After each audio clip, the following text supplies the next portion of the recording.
Hey there viewers, welcome back to another episode of Ray of All Trades. Today we're looking at a zero turn 60-inch cut Hustler Raptor SD. Not a terribly old unit. It's got the Kohler Pro 26. Runs really good. The problem with this one is a flat front tire, which I think we're going to put a tube in, and this side linkage is loose. And if you can tell, it's actually coming down and hitting the plastic. Cracked the plastic on both sides. And I'm guessing that bolt down inside there's probably loose. He's complaining of it basically cutting in circles. It pulls hard to one side. I also noticed that on this side, it goes forward and back. It goes forward real easy and back not so much. There's a strut return at the bottom that's come off, or it's come disconnected. I don't know if we can repair it, if we have to replace it. Let's dig in and see what we can come up with.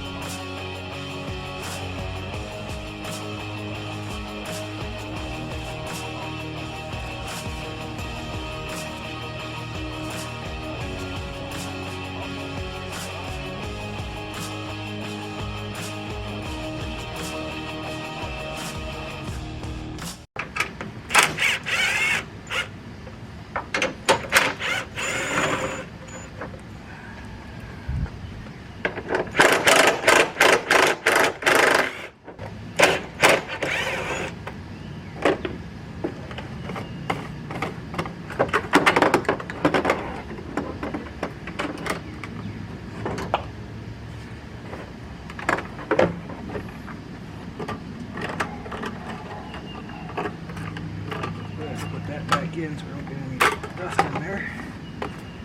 And I heard one piece of plastic fall off. We're going to try a new plastic welder and see if it actually works.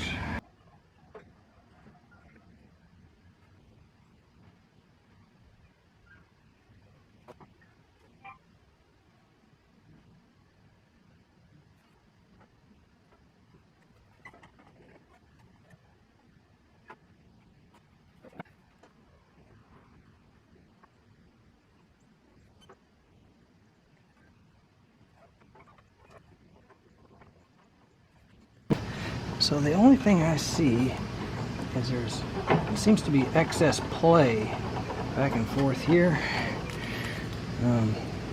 This bolt doesn't appear to be loose. Okay, so just before the camera died, I was telling you I was going to tighten up those bolts. So I tightened up this one 9/16, backed it up with a 9/16 on that on the back side, and then this one down here was a 3/4.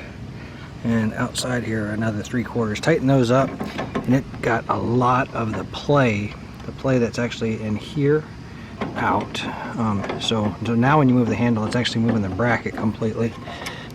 This play appears to be uniform both sides, so I'm not too concerned about that. I am going to try out this new plastic welder. So another big box store purchase. I saw these advertised online and I was always wondering if it'd work.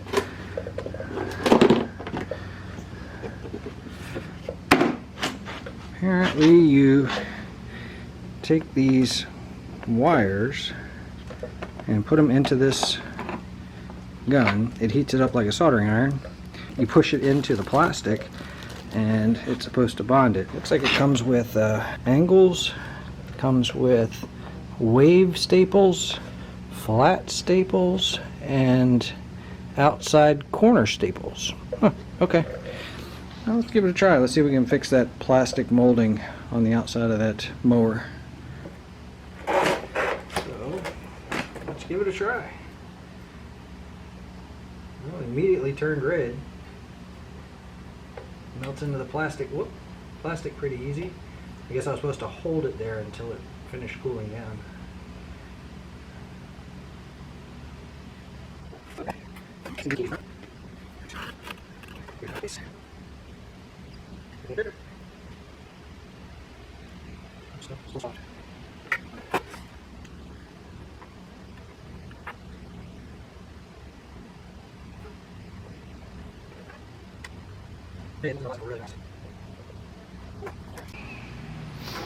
Tell you what, I'm going to go ahead and fasten this thing as if I was going to fasten anything. And put use the little 1/4-inch impact driver, which does it's not real strong. I want to see if it holds up. If it doesn't, I'll just have to do it again, I guess, right?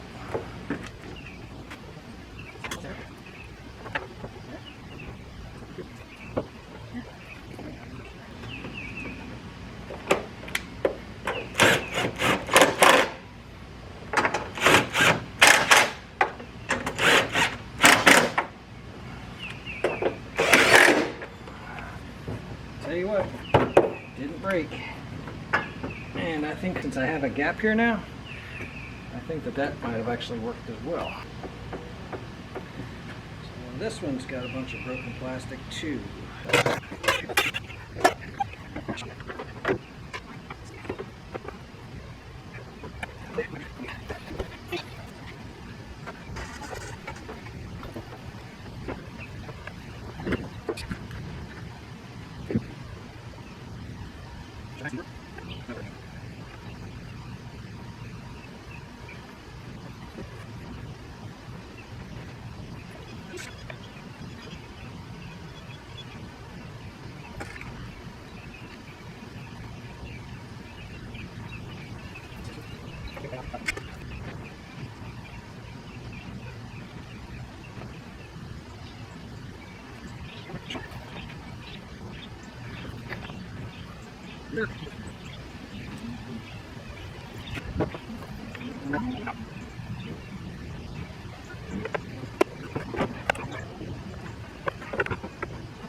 Just got a little washer to it, a little more area to bite.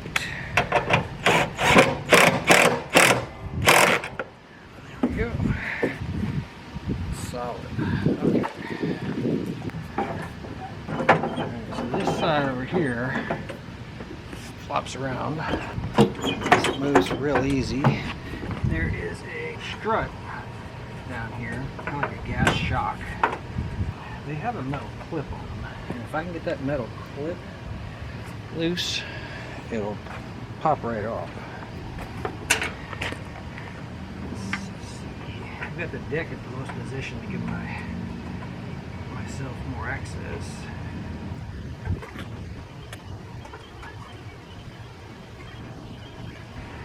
Neither of those are sharp enough to get underneath it.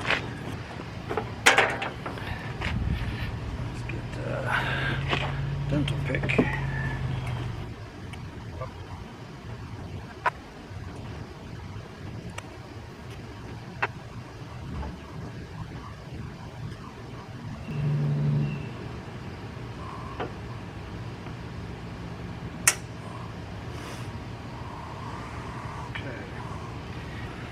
What this looks like. There's a metal band. That metal band has a shape like that. You have to get something back behind the back side of it. Usually a flathead screwdriver will do it, and it'll pull these arms apart. I had to use a dental tool to get underneath this one, but most of them you can just slide a flathead screwdriver underneath there and pry it up, and it'll pop right off. So the threads are still intact. It does move. Let's see if we can get the other end off and maybe find out why it came apart. There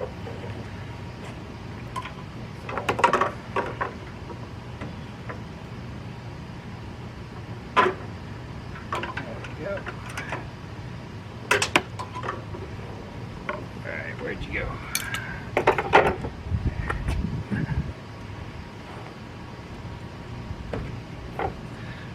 Oh, that's the other end.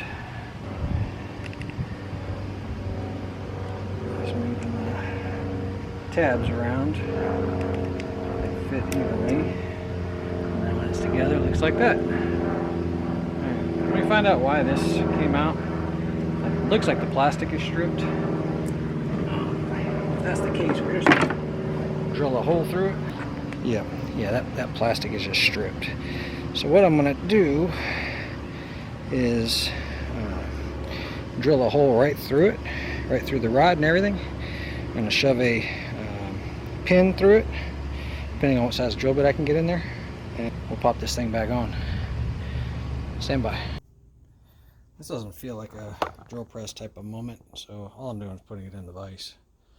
I'm gonna hold it center, eyeball it, and all I want to do is put a hole down through there.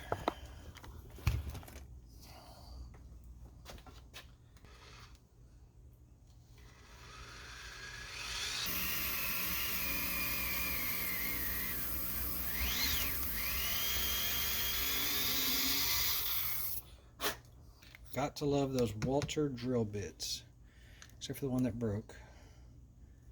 Those things are awesome, because I'm sure that's a hardened steel that I just went through with that rod. So just punched a hole right through that. Anyway, I'm gonna stick a cotter pin in it. Oh, there we go. All right. So I want to come in the back side because I'm trying to leave room on this other side. We're going to wrap this cotter pin tightly over. I tried trying these struts and did not have any luck.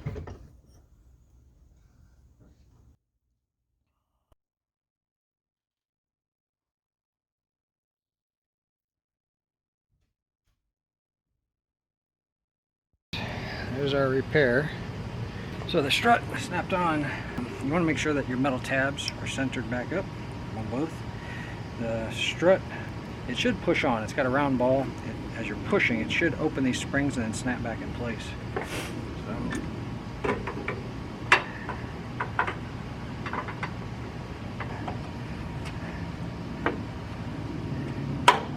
yep, popped in like it was supposed to.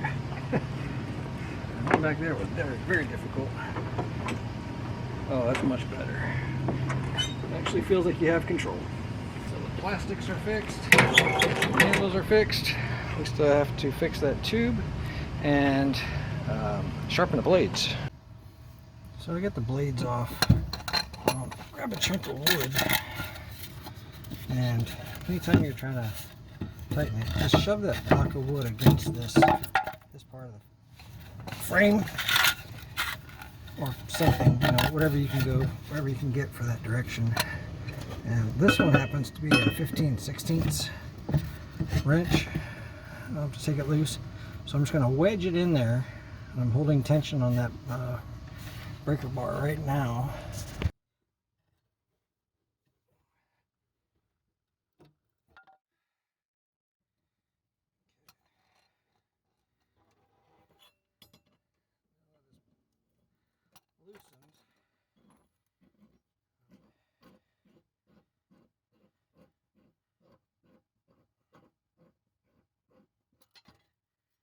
Always want to make sure you mark which side's out.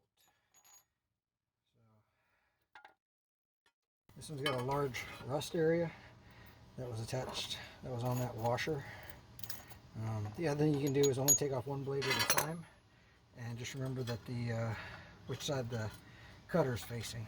Let me see if I can get them. Let me see if I can get them cleaned up.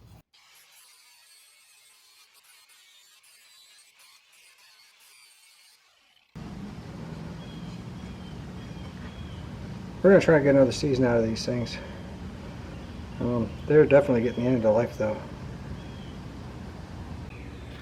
Okay, one of my least favorite things is putting tubes on small rim tires.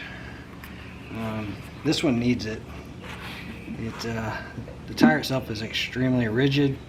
It's been flat for a while, and lucky for me it's already on the rim.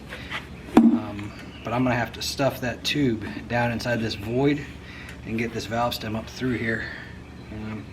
Never fun. Just be careful using any kind of tools to do this. Just use your hands and take your time.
1/16 socket.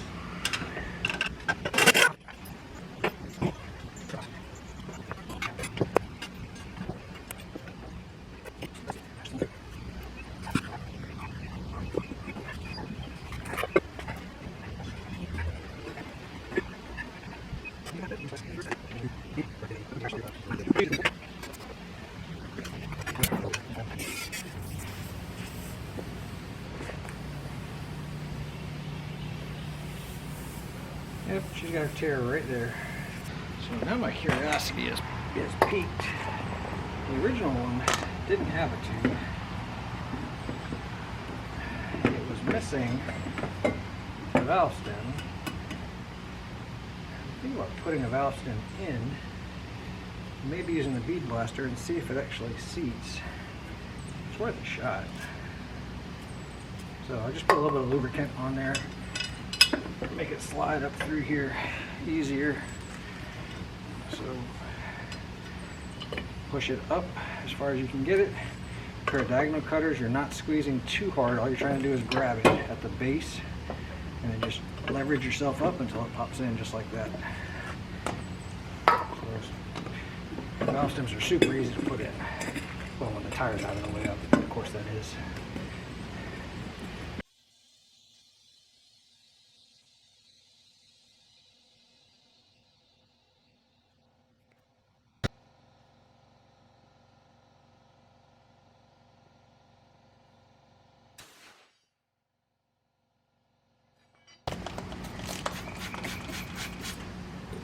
Yep, I need another tube. I don't think I can fix this one.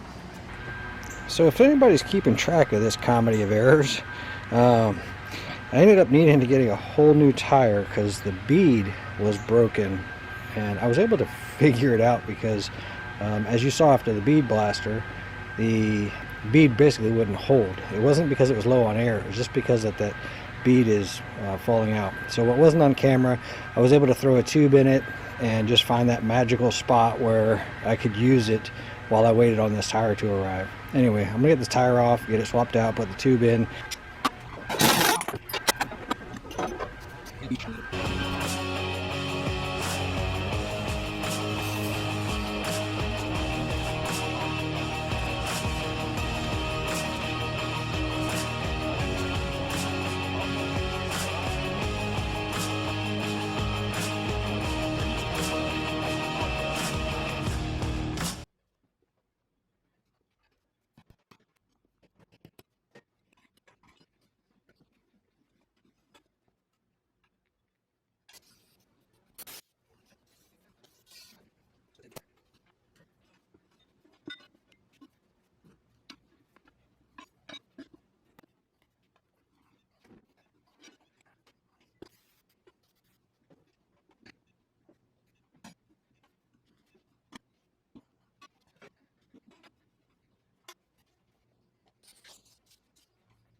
Let's see how she's ready for the spring.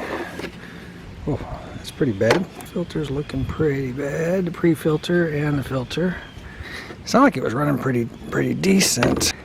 Got the plugs, they've been in there a while. You can see the rust on the top.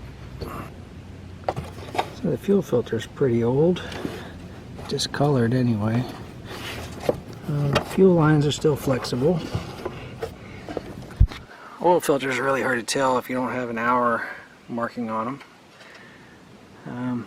Let's go ahead and give this thing a tune-up while we're at it. For a filtered engine, that oil is somewhat dirty.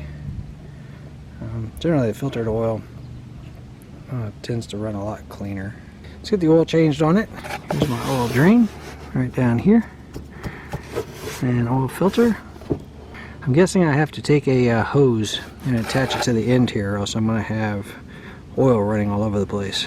So let me see if I've got a hose that fits that, so I can run the oil drain down to a pan underneath it. So what I had to do was take a larger hose, larger diameter hose, this clear one right here, and feed another hose with a smaller diameter into it, which is this red hose. And then I have a little clamp just as basically a weight to hold it down. I'll loosen up the 10mm bolt.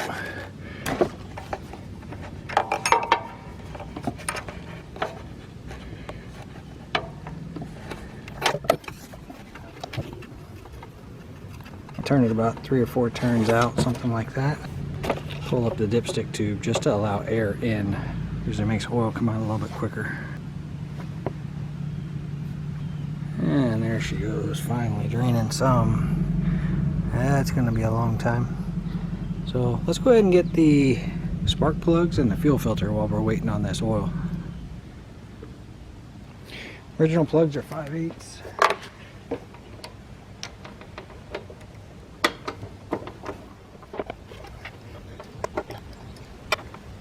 Running a little bit lean. A lot of these newer engines do, but that spark plug pretty rusty.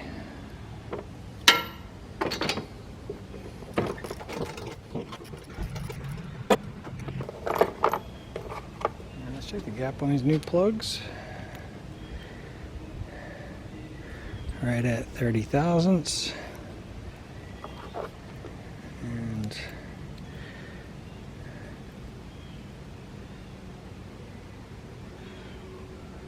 now it's right at 30 thousandths. I like to use a little bit of anti-seize, which gets on everything, by the way.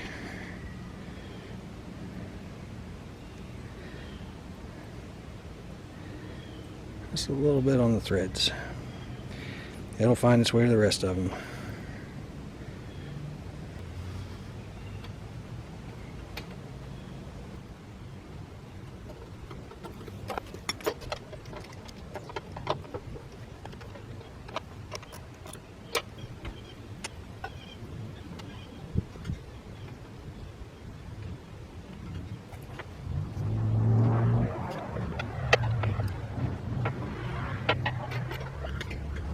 Let's put a little bit of dielectric grease on the end of those.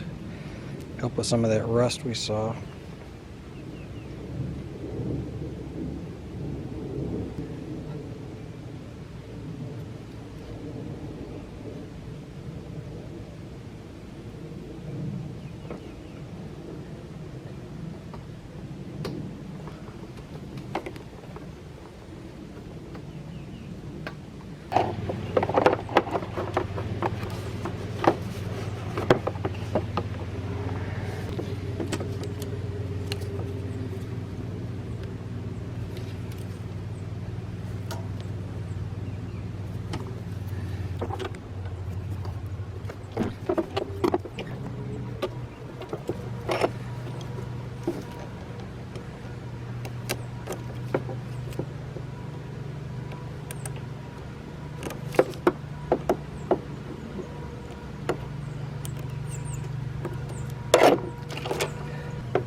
So fuel filters have an arrow on them. I don't know if you can see it. The arrow is facing this way.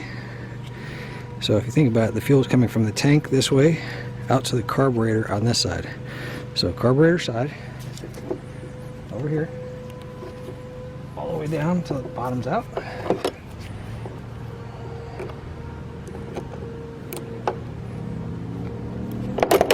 Clamp back Could be residual fuel coming out of here, so it's always better to put it back inside your catch pan.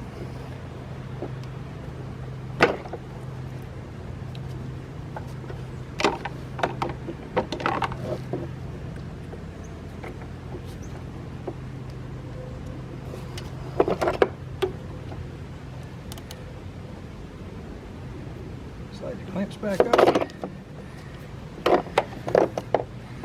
Your hose clamps.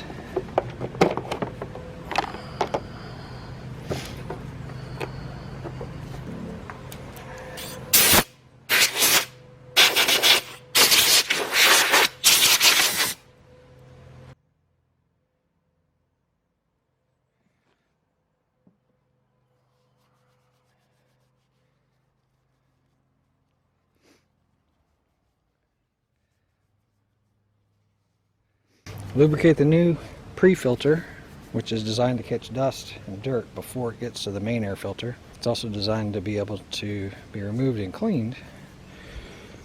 Wraps right around the filter element.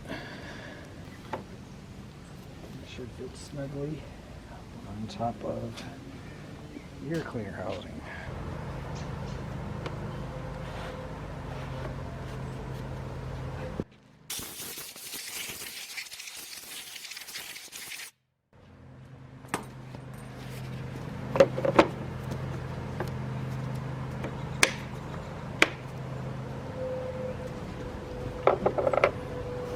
Attempt to catch as much of this oil as possible. Fresh out of pig mats. So the old laundry's gonna have to do.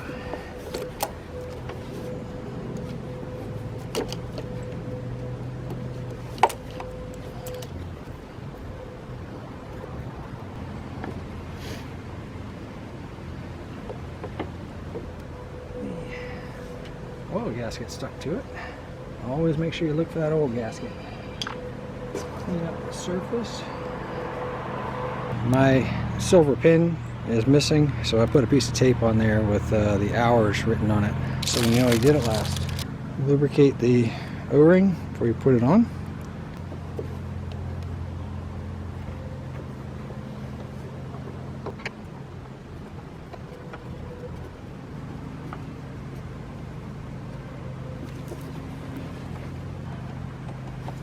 Just hand tight's all you need. Get rid of any fingerprints. Oil capacity, Kohler, 26 horsepower, 7000 series. Shows 2 quarts.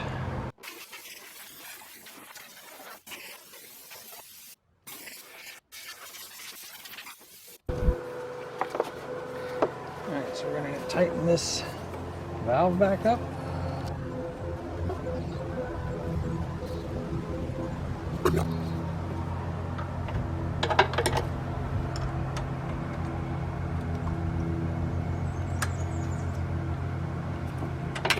I'm going to let that hose continue to drain for a little bit. Just make sure it's completely empty.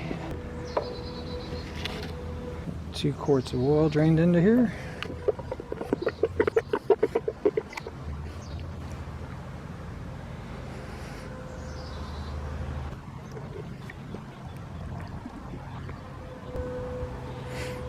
Well, the funnel's draining. Let's get this hose attached off of here.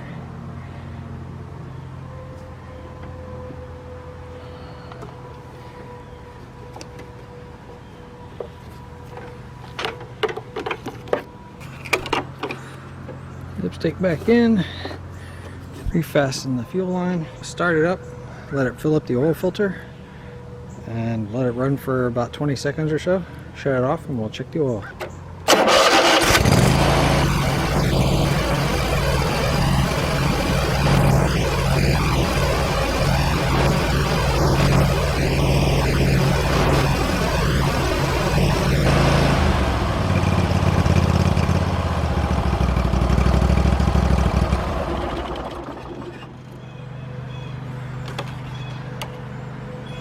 A good white.